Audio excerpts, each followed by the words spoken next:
नाशनम् विषमक्षहन्तारं वन्दे लङ्काभयङ्करं भक्ति भगवन्त गुरु चतुर्नाम्य वपुये इनके पद वंदन किए नाशत विघ्न अनेक।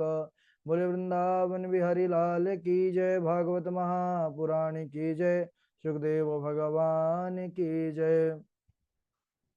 परम मंगलमय परात्पर अखिलेश्वर अचिंत कल्याण गुणगण निधान सर्वेश्वर सर्वाधिपति श्रेष्ठ आचरणवान प्रजा के सुखदाता विज्ञान के पूर्ण ज्ञाता देवाधिदेव जगत नियंता जगदीश्वर पंच तत्वोत्पादक विश्वेश्वर मंगलकर्ता श्री शाम सदाशिव भगवान के पावन चरणारविंदों पर कोटशाह प्रणति।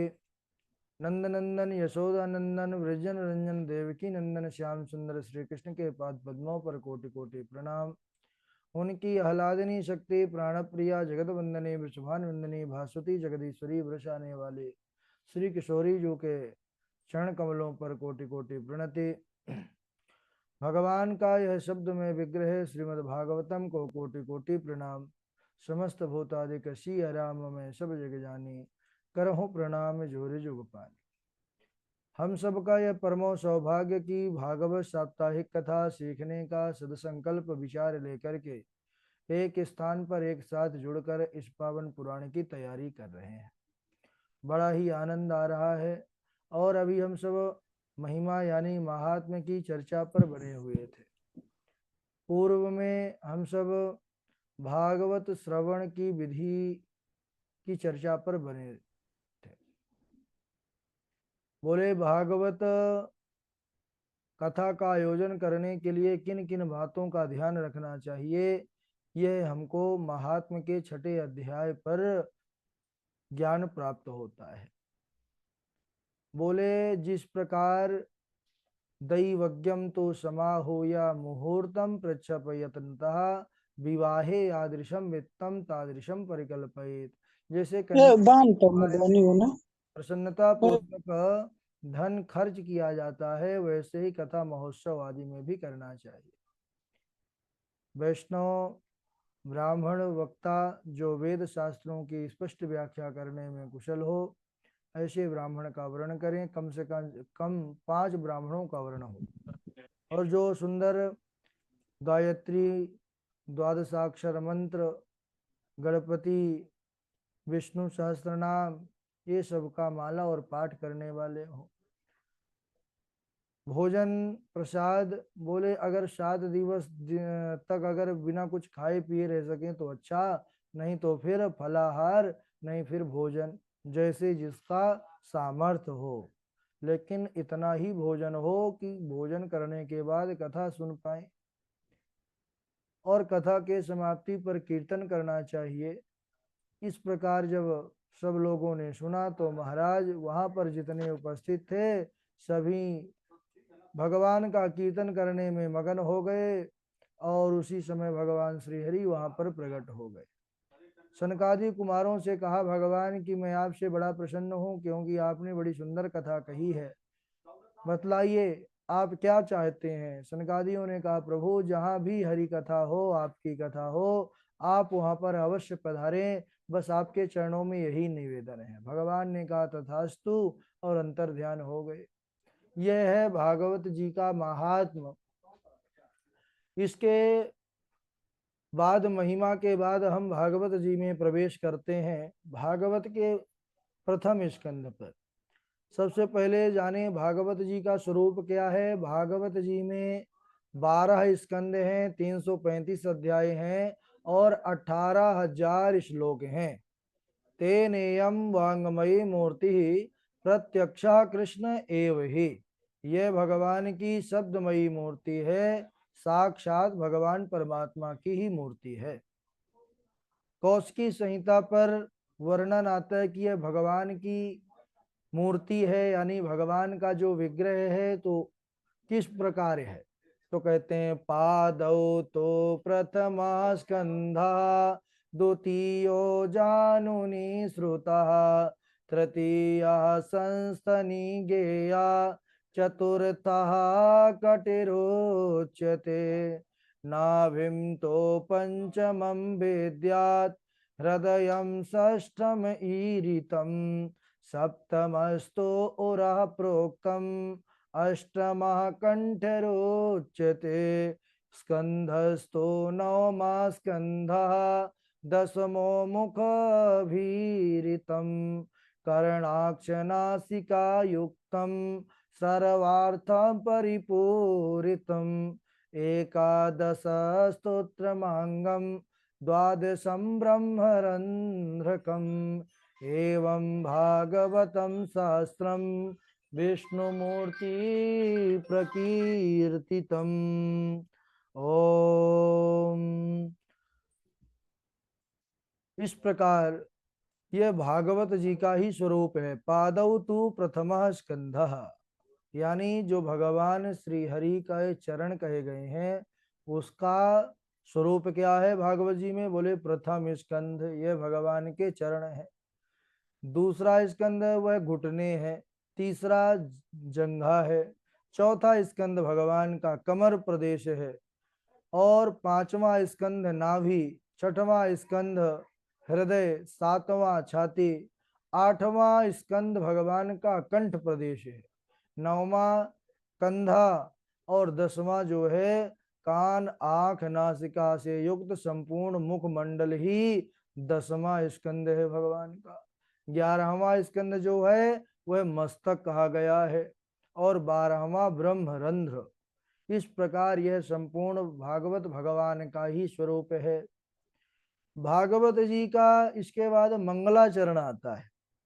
मंगलाचरण हमारी सनातन आर्ष परंपरा है। मंगलाचरण का तात्पर्य यह है कि जब हम मंगलाचरण कर लेते हैं तो जिस कार्य के लिए हम संकल्प होते हैं, संकल्पित होते हैं, वह कार्य मंगलाचरण के साथ ही भगवान की कृपा से पूर्ण होने के लिए जो है हम पर कृपा हो जाती है भगवान की।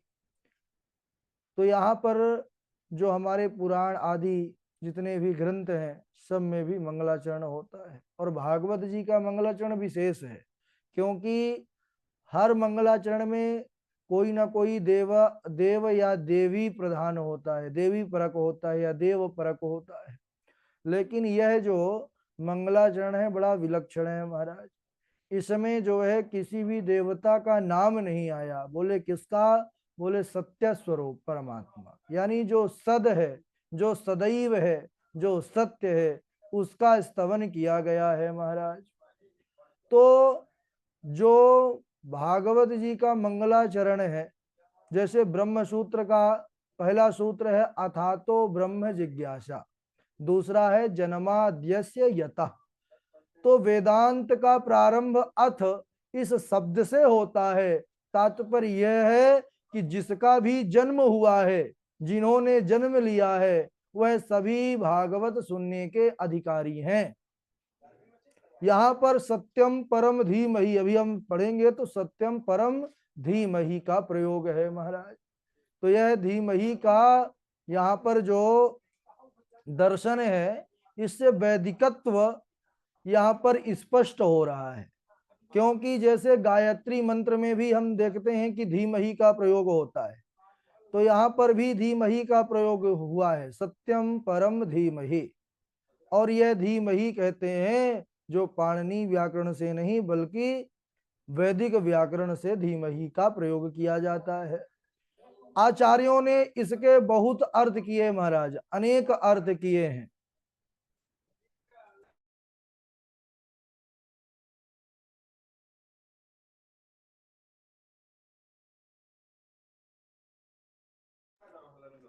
अनेक प्रकार के जो है अर्थों से समन्वित इसके सुंदर मंगलाचरण के अर्थ किए हैं विद्वानों ने। तो आइए हम भी यहाँ पर मंगलाचरण का श्रवण करें और उसके अर्थ को जानने का प्रयास करते हैं। जन्माद्यस्य यतोऽन्वयादितरतस् चार्थे स्वभिज्ञ स्वराट् तेने ब्रह्म हृदयादि कवये मुह्यन्ते सूर्यः तेजो वारिमृदां यथा विनिमयो यत्र त्रिसर्गो मृषा धाम्ना स्वेन सदा निरस्तकुहकं सत्यं परं धीमहि सत्यं परं धीमहि जन्माद्यस्य यतोऽन्वयादितरतः। यानी जिससे इस जगत का सृजन होता है, सृजन यानी उत्पत्ति, और जिसके द्वारा पालन होता है और जिसके द्वारा ही संहार की प्रक्रिया होती है, बोले वही परमात्मा। यतो वा इमानि भूतानि जायन्ते येन जातानि जीवन्ते यत प्रत्यभिसंविशन्ते।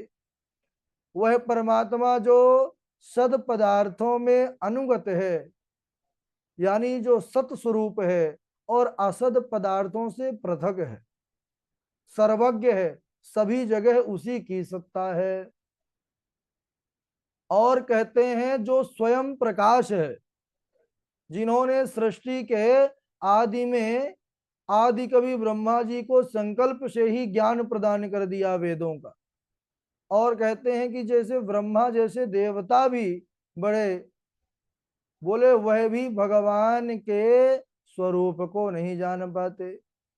बोले कि जिन्होंने संकल्प से ब्रह्मा को ज्ञान दिया, बोले वह बड़े बड़े ब्रह्मादिक देवता भी जिनके चरित्रों में मोहित हो जाते हैं।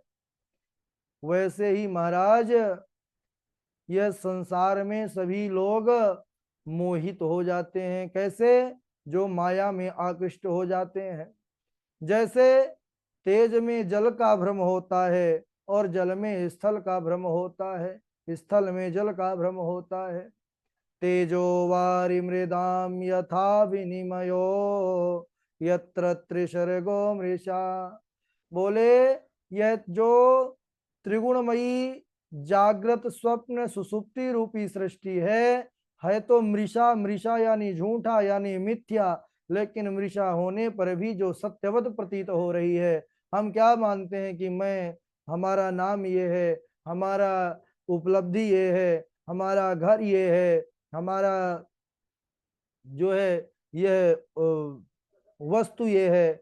तो तात्पर्य यह है कि यह सब कुछ नहीं है, केवल परमात्मा की सत्ता है और कुछ नहीं। लेकिन हम जो परमात्मा को छोड़ करके जगत को तो सत्य मानते हैं, लेकिन भगवान के होने पर भी कई लोगों को महाराज संशय रहता है। कई लोग तो इतने नास्तिक हैं कि वह मानते ही नहीं। तो बोले यह क्या है? बोले यही माया है। यानी जो है नहीं वह मान लेते हैं, और जो है उसको मानने को तैयार नहीं है। यत्र त्रिसर्गो मृषा धाम्ना स्वेन सदा निरस्त कुहकम सत्यम परम धीमहि। बोले यह जिनकी माया की ही बदौलत यह जागृत स्वप्न सुसुप्ति रूपी सृष्टि मिथ्या होने पर भी सत्यवत प्रतीत हो रही है, जो स्वयं प्रकाश हैं और माया के गुणों से सर्वथा मुक्त हैं, क्योंकि वह तो मायापति है और उनके ना तो भक्तों की को माया सताती है। तो बोले ऐसे सत्य स्वरूप भगवान का हम सब ध्यान करते हैं। सत्यम परम धीमहि। इसके बाद आता है धर्म प्रोजित कई तवोत्र परमो निरमत्सराणां सतां वेद्यं वास्तवमत्र वस्तु शिवदं तापत्रयोन्मूलनं श्रीमद्भागवते महामुनिकृते किं वा परैरीश्वरः सद्यो हृद्यवरोधते त्रिकृतिभिः शुश्रूषुभिस्तक्षणात् धर्म प्रोजित कई तवोत्र परमो। इस श्लोक में अनुबंध चतुष्टय का वर्णन किया गया है। तात्पर्य यह है कि इसमें भागवत जी के विषय में बतलाया गया है।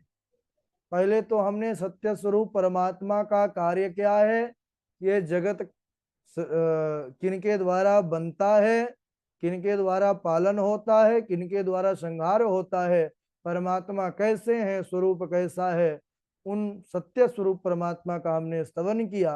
अब दूसरे यह मंगलाचरण श्लोक में हम भागवत के विषय में जानते हैं क्या कि भागवत का विषय क्या है। बोले धर्म प्रोजित कई तवोत्र परमो, इसमें परम धर्म का निरूपण किया गया है। बोले कैसा धर्म, कौन सा परम धर्म, बोले जो कपट से, झूठ से, छद्म से, द्वेष से, इनसे रहित है, वह परम धर्म का निरूपण किया गया है। बोले भागवत का विषय क्या है और भागवत के अधिकारी कौन है, तो कहने लगे निरमत्सराणाम सताम। पहले इसके अधिकार को जानते हैं कि अधिकारी कौन है। तो यहां पर बोले निरमत्सराणाम सताम, यानी सतपुरुष लोग जो निर्मत्सर होते हैं महाराज। निर्मत्सर यानी मत्सर से रहित ही निर्मत्सर कहलाते हैं। अच्छा, अब मत्सर क्या है, मत्सर से रहित निर्मत्सर हो गए, लेकिन मत्सर समझ में नहीं आया महाराज। तो समझते हैं मत्सर क्या है। श्रीधर स्वामी जी लिखते हैं कि परोत्कर्षा सहनम न इति मत्सरः, पर उत्कर्ष, जो दूसरे के उत्कर्ष को ना सह सके वही मत्सर है। यानी एक होता है मच्छर, सब परिचित होंगे मच्छर से, बैठना मुश्किल कर देते हैं महाराज कभी कभी तो, हाँ व्यवस्था ना किया जाए तो। लेकिन उस मच्छर से बचा जा सकता है, कई उपकरण हैं उसके लिए, कई संसाधन हैं, कई प्रयोग हैं। लेकिन मत्सर जो है, मच्छर से बढ़ करके है, दिखाई देता नहीं है, अंदर रहता है महाराज, और वह धीरे धीरे जीवन ही समाप्त कर देता है। उसकी तो दवा होती है, इसकी कोई दवा नहीं। बोले जो दूसरों को देख ना सके, देख ना सकहीं पराई विभूति, दूसरों को जो सुख में नहीं देख पाता, दूसरों को प्रसन्न नहीं देख पाता, प्रसन्न देख लिया तो सोचता है कैसे इसको रुलाना है, तो बोले वही मत्सर है। बोले ऐसे मत्सर वाले लोगों के लिए भागवत जी नहीं है। बोले निरमत्सराणाम सताम, मत्सर से रहित संत सत्पुरुष ही इसके अधिकारी हैं। बोले इसका कार्य क्या है, तो कहने लगे तापत्रयोन्मूलनम, तापत्रय का उन्मूलन करने वाली कथा है यह महाराज। तापत्रय पहले भी जान चुके हैं महात्म्य के मंगलाचरण में। कौन से, बोले दैहिक दैविक भौतिक तापा, राम राज काहू नहीं व्यापा। दैहिक यानी देह से, शरीर से मिलने वाला ताप, दैविक यानी देवताओं के द्वारा भूकंप आ जाना, सुनामी आ जाना, भौतिक यानी समाज से ही मिले महाराज। अपने ही हाथ पैर जो है ठीक न रहने दे, अपने ही महाराज ऐसा दुख दें कि सब कुछ होते हुए भी हम परेशान रहते हैं, रोते रहते हैं। यह हो गया भौतिक ताप। तीन प्रकार के तापों से ही सब परेशान है। तो तापत्रयोन्मूलनम, तीनों को हटाने वाली यह कथा है। और इसका संबंध क्या है, तो कहते हैं महाराज कि इसके श्रवण की इच्छा अगर आ गया है मन में, हृदय में, तो भगवान श्री हरि आकर के उसके हृदय रूपी भवन पर मुस्कुराते हुए आकर बैठ जाते हैं। और ऐसे ही नहीं, भक्ति के सूत्र में बंध जाते हैं कि अब इसका मन बन रहा है कथा सुनने के लिए, और हम इसके अब हृदय पर बैठेंगे, ये हमारा भक्त है। तो यह भागवत जी का संबंध है कि भगवान आकर के हृदय पर आकर विराजित हो जाते हैं। तो ऐसे भागवत जैसे श्रेष्ठ पुराण के रहते हुए अन्य शास्त्रों से हमारा क्या प्रयोजन। बोले ये भागवत की कथा कैसी है? तो कहते हैं निगम कल्प तरोर गलितम फलम शोक मुखादमृत द्रव संयुतम पीबत भागवतम रसमालयम मुहुरहो रसिका भुवि भावुका। बोले निगम कल्प तरोर गलितम फलम। आगम निगम कहते हैं महाराज वेदों को, वेदों का यह परिपक्व फल है भागवत महाराज।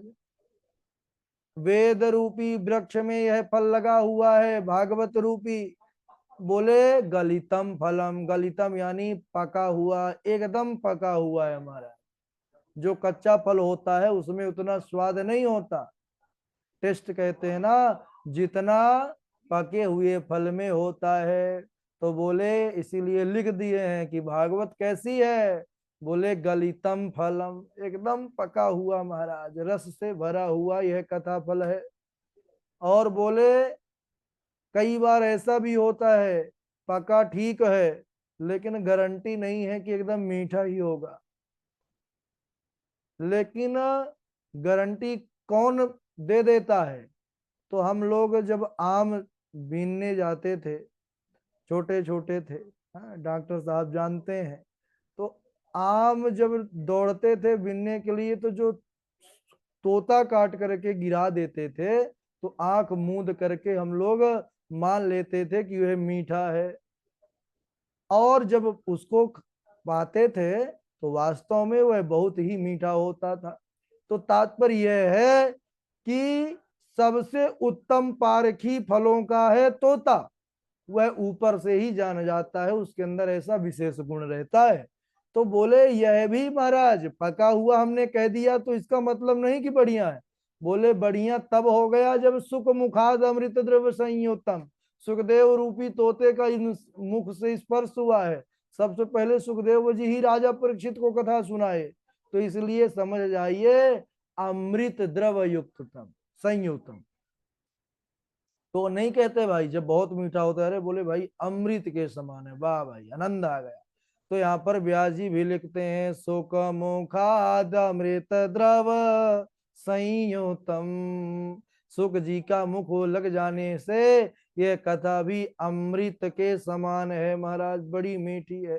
तो क्या करो? बोले पीबत भागवतम, फलों को खाया जाता है। बोले यहाँ पीने की बात कर रहे हैं? बोले हाँ, यह तो फल वैसा वाला फल नहीं है जैसे आम का होता है, उसमें छिलका भी है गुठली भी है, दोनों को फेंकना पड़ेगा, ना तो छिलका खा सकते ना गुठली, नहीं कल्याण हो जाएगा। तो बोले यह भागवत रूपी फल है महाराज, ना तो इसमें छिलका है ना गुठली है, बोले केवल रस है। तो रस को क्या किया जाता है? पिया ही तो जाता है, खाया थोड़ी जाता है। आम का रस जब निकाल जाता है उसको क्या करते हैं? पान करते हैं, पीते हैं। ऐसे ही भागवत रूपी जो रस है इसको पान करना है। पीबत भागवतम रसमालयम। बोले कब तक? बोले जब तक रस स्वरूप ना हो जाइए। मुहुर मुहुर हो, मुहुर मुहुर यानी बार बार। रसिका भूवि भावुका, दो लोगों को व्यास जी ने बुलाया है। बोले वैसे तो सबका है यह कथा पर अधिकार, लेकिन हम दो लोगों को बुलाएंगे। बोले किसको किसको? बोले रसिका भूवि भावुका, एक तो रसिक को और दूसरा भावुक को।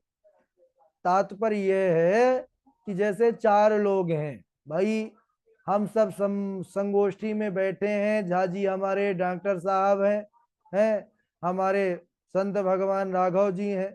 झाजी ने कहा कि भाई बड़े जोरों की प्यास लगी है, और भी आप सभी बैठे हैं झाजी के साथ जितने लोग कक्षा में जुड़े हैं। अब झाजी बोले प्यास लगी है तो जल तो वहां से आया है, तो सबसे पहले तो भाई बोलेंगे झाजी ये लीजिए जल। लेकिन जल केवल झाजी बस के लिए नहीं है, जल तो सबके लिए है। जिसको प्यास लगी है तो पीजिए, लेकिन विशेष रूप से प्यास के लिए इच्छा प्रकट किया था झाजी ने, इसलिए जल सबसे पहले उनको पीने के लिए आग्रह किया गया। ऐसे ही भागवत तो सबकी है, लेकिन जो रसिक हैं, भावुक हैं, ये भगवान की कथा को विशेष रूप से ग्रहण करने वाले हैं। तो व्यास जी क्या कहते हैं कि रसिका भुवि भावुका। तो इसके बाद कहते हैं कि इसका पान क्यों कीजिए, तो इसको हम अगले दिवस श्रवण करेंगे। बड़ी सुंदर कथा है सज्जनों, लेकिन आज यहीं तक। हम सबको इसको तैयार भी करना है, श्लोकों को याद भी करना है। काफी श्लोक हो गए। बोले वृंदावन बिहारी लाल की जय। तो आइए प्रारंभ करिए। सबसे पहले श्लोक सुनाएंगे पूर्वी हैं, फिर गणेशा जी हैं, डॉक्टर हृदय शर्मा जी हैं, उनके बाद हमारे राघव जी हैं, प्रभाकर आचार्य जी हैं, मेघनाथ चक्रवर्ती जी हैं, वासवी शर्मा जी हैं, और वैष्णवी तिवारी जी हैं, आशु कश्यप जी हैं, सुष्मिता त्रिपाठी जी हैं, चेतना देवी जी हैं, जयनाथ त्रिपाठी जी हैं, रवि तिवारी जी हैं। आज से जय द्विवेदी जी भी आप लोगों के साथ हो गए, हर्षिता जी हैं, और सबका नाम तो ले लिए हैं। चलिए प्रारंभ करिए।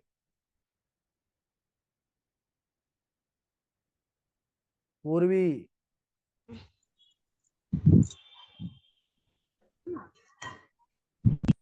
हेलो हाँ राधे गुरु जी प्रणाम। हाँ, राधे राधे।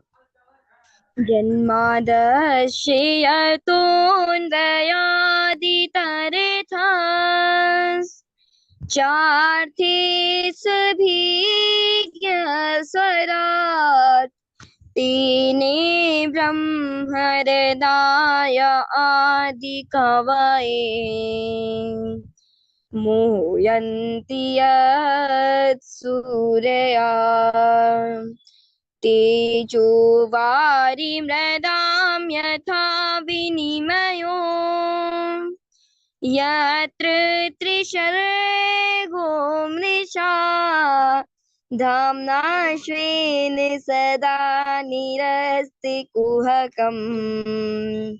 सत्यं परं धीमहि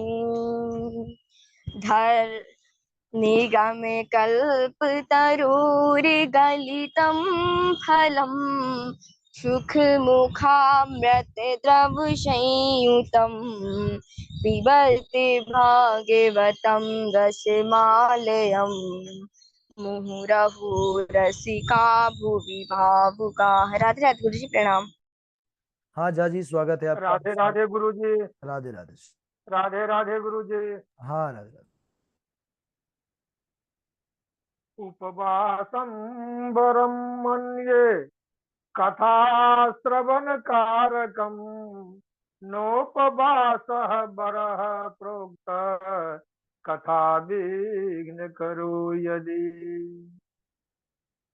जन्माद्यस्य यतोऽन्वयादितरतश्चार्थे सभिज्ञस्वराट् तेने ब्रह्म हृदय आदि कवये मोहयन्ति सूरय तेजो वारि मृदां यथा विनिमयो यत्र त्रिसर्गो मृषा धाम्ना स्वेन सदा निरस्तकुहकम् सत्यं परं धीमहि धर्मः प्रोज्झितकर्तव्योऽत्र परमो निरमतसराणां सताम् वेद्यं वास्तवमात्र वस्तुतिवदम् तापत्रयोन्मूलनम् श्रीमद्भागवते महामुनिकृते किं वा परैरीश्वर सद्यो हृद्यवरुध्यते प्रकृतिभिः शुश्रूषुभिस्तच्छनात् निगमकल्पतरोर्गलितं फलम् सुखमुखादमृतद्रवसंयुतं संयुतं पिबत भागवतं रसमालयम् मुहुरहो रसिका भुवि भावुका। राधे राधे गुरु जी। हाँ राधे राधे जाजी, डॉक्टर साहब सुनाएंगे। राधे राधे गुरु जी। हाँ अत्रैव बह बह सन्ति श्रोतारो मम निर्मला आनितानि विमानानि न तेषां युगयुतुकतः विरक्तो वैष्णवो विप्रो वेद शास्त्र विशुद्धिकृत दृष्टांत कुशलो धीरो भक्तो कार्यो अति निष्प्रह जन्माधस्य यतोन जन्माधस्य यतोन्भयादितरते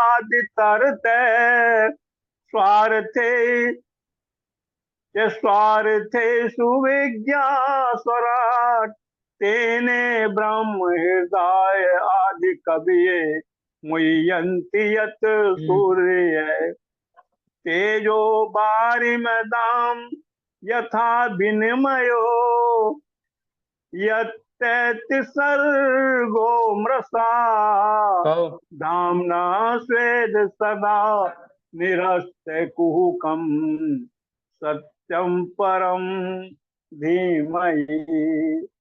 राधे राधे गुरु जी। हाँ बहुत सुंदर। डॉक्टर साहब के बाद आप सुनाइए वासवी, फिर प्रभाकर आचार्य। धन्या भागवती वार्ता प्रेत पीड़ा विनाशिनी सप्ताहोऽपि तथा धन्या कृष्ण लोक फलप्रदा बुद्बुदा इव तो येषु मस्का इव जन्तुषु जायन्ते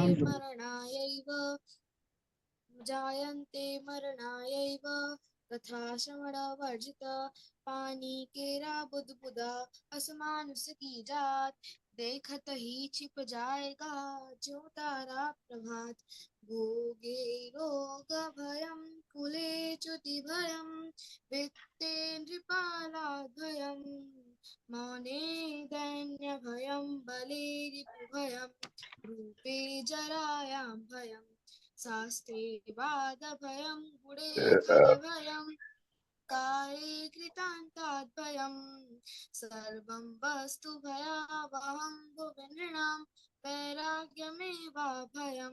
जी गुरु जी। ठीक है, प्रभाकर आचार्य जी आप सुनाइए। ओम श्री गणेशाय नमः।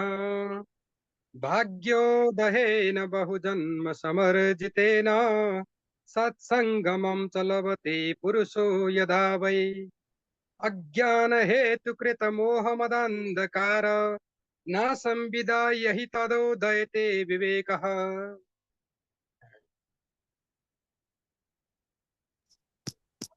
ठीक है हो गया। हाँ ठीक है, प्रभाकर जी के बाद राघव जी आप सुनाइए।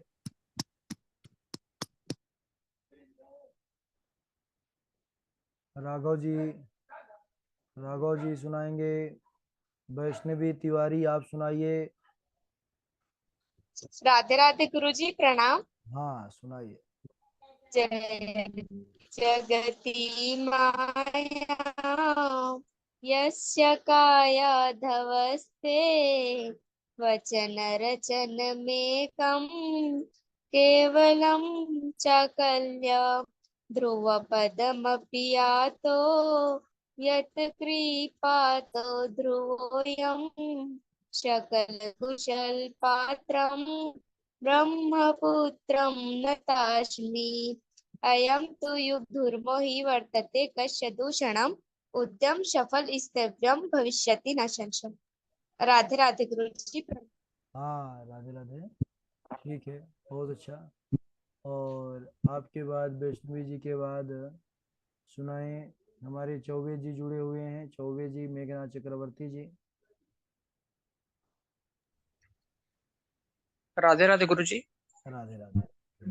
धर्मं भजस्व सततं त्यज लोकधर्मान् सेवयस्व साधुपुरुषान् जहि कामतृष्णाम् अन्यस्य दोषगुणचिन्तनमाशु मुक्त्वा कथा रसमहो नितरां पिबत्वं भोगे रोगभयं कुले च्युतिभयं वित्ते नृपालाद्भयं मौने दैन्यभयं बले रिपुभयं रूपे जराया भयं शास्त्रे वादभयं गुणे खलभयं काये कृतान्ताद्भयं सर्वं वस्तु भयावहं भुवि नृणां वैराग्यमेव भयम्। राधे राधे गुरु जी। ठीक है।